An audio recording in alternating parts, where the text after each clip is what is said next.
Video berikut ini merupakan rangkaian prosedur bagi para nakes yang merawat pasien dalam kondisi tidak sadar maupun imobilisasi dalam perawatan di rumah sakit.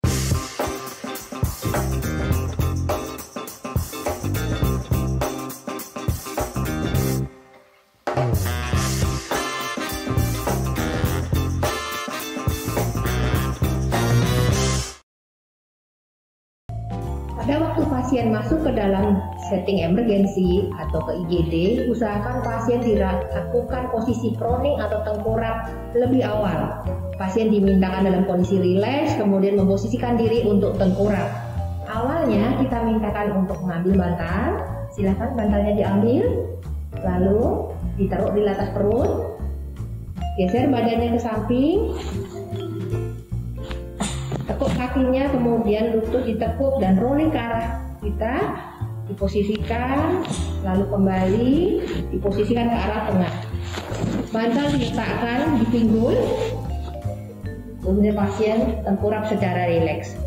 Kita sediakan selimut yang sudah dilipat sebagai ganjar tulang sternum maupun tulang leher agar pasien dalam posisi relaksasi seluruh batang tubuhnya sehingga kemampuan toraks untuk bernafas dan rekrutmen oksigen lebih baik. Angkat, letakkan di sternum, tulang leher, dan tadi untuk berbaring dalam kondisi rileks. Kalau kita melakukan tindakan proning pasif, kita harus mempersiapkan alat-alat yang mungkin dibutuhkan pada waktu hendak memposisikan tengkurap pasien yang perlu dibantu maksimal. Pertama, kita siapkan 2 bantal, bisa juga dibutuhkan 3 bantal termasuk bantal yang digunakan oleh pasien. Kemudian 3 selimut yang satu digulung untuk nanti landasan kepala atau dahi untuk memposisikan apabila pasien menggunakan ventilator atau menggunakan nasal kanul atau hypo nasal kanul. 2 selimut yang lainnya untuk membungkus atau membedong pasien saat kita posisikan dari miring menuju tengkurap. Pada pasien yang melakukan pasif proning, kita sediakan selimut untuk diberikan sebagai lapisan bawah pasien sebelum kita melakukan wrapping atau kita bedong pasien sebelum kita posisikan dalam posisi tengkurap. Prosedur ini membutuhkan sekitar 1-2 orang karena ada 1 orang lagi di sisi lain untuk membantu. Di sini saya simulasikan bagaimana saya miringkan pasien dalam kondisi imobilisasi yang tidak sadar, saya miringkan, pastikan posisi aman, kita paskan selimut posisi bawah pasien,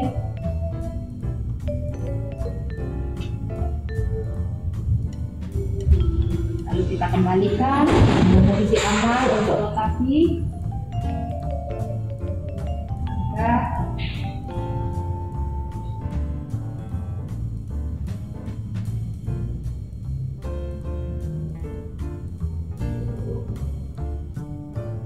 Lapis pertama terpasang.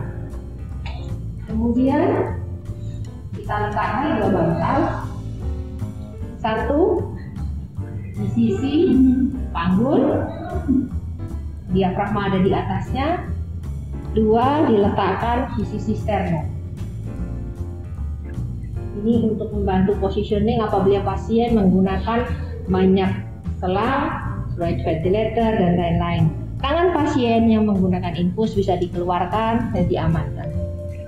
Kemudian diberikan selimut yang kedua, dibentangkan di atas selimut yang pertama, posisikan untuk mempermudah saat kita melakukan bedong pada pasien tersebut.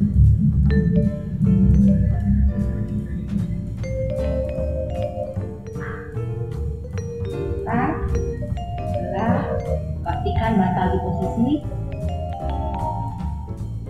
yang perlu ditarik,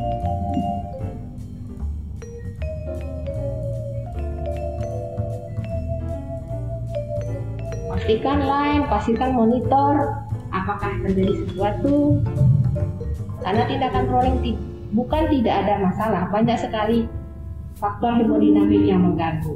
Setelah kita pastikan bantal di tempat, kita geser pasien mendekati arah kita dengan 1 orang menjaga di sebelah yang berlawanan kita tarik ke tepi tempat tidur.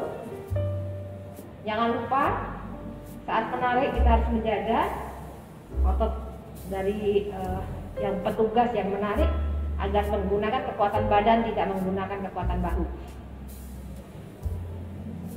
Setelah cukup sampai di samping, kita balikkan ke arah yang berlawanan dengan darah. Setelah ditarik, lalu kita miringkan.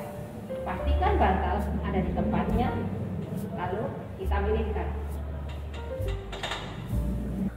Setelah pasien pada posisi seperti ini, kita posisikan pas tepatnya, buka semua selimut yang digunakan membedong tadi, diposisikan betul di bagian pinggul, kemudian bagian dada kita posisikan akan menopang tulang dada, dan diafragma ada di dalam luka ini untuk dia bernafas lebih baik.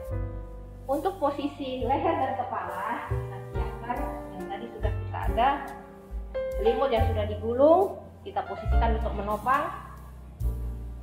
Angkat dahinya, menopang dahi, kita letakkan. Fungsinya agar semua yang melewati line yang melewati sisi atas di daya kepala, baik tracheostomi, aman pada waktu pasien kita tengkurapkan. Stimulasi diafragma kita perlu berikan kepada pasien yang berbaring lama, apalagi pasien dengan ventilator.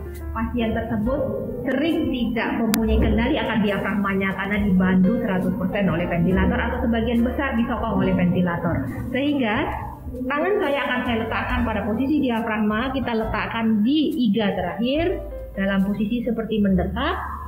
Kemudian saya hanya akan mengikuti gerak nafas pasien, apalagi yang disokong oleh ventilator. Saat inspirasi saya ikuti, ekspirasi saya akan berikan tekanan. Saat inspirasi saya akan ikuti dengan tekanan ringan, kemudian ekspirasi saya akan berikan tekanan.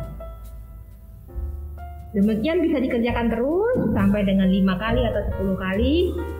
Dan bisa juga dengan posisi pasien upright kita lakukan dengan reclining bed dan tangan tetap di posisi diafragma untuk memberikan stimulasi. Hanya saja gerakan pasien diposisikan pada posisi setengah duduk.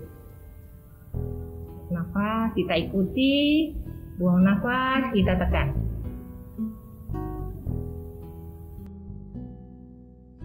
Demikian rangkaian video edukasi dari kami, semoga bermanfaat. Assalamualaikum warahmatullahi wabarakatuh.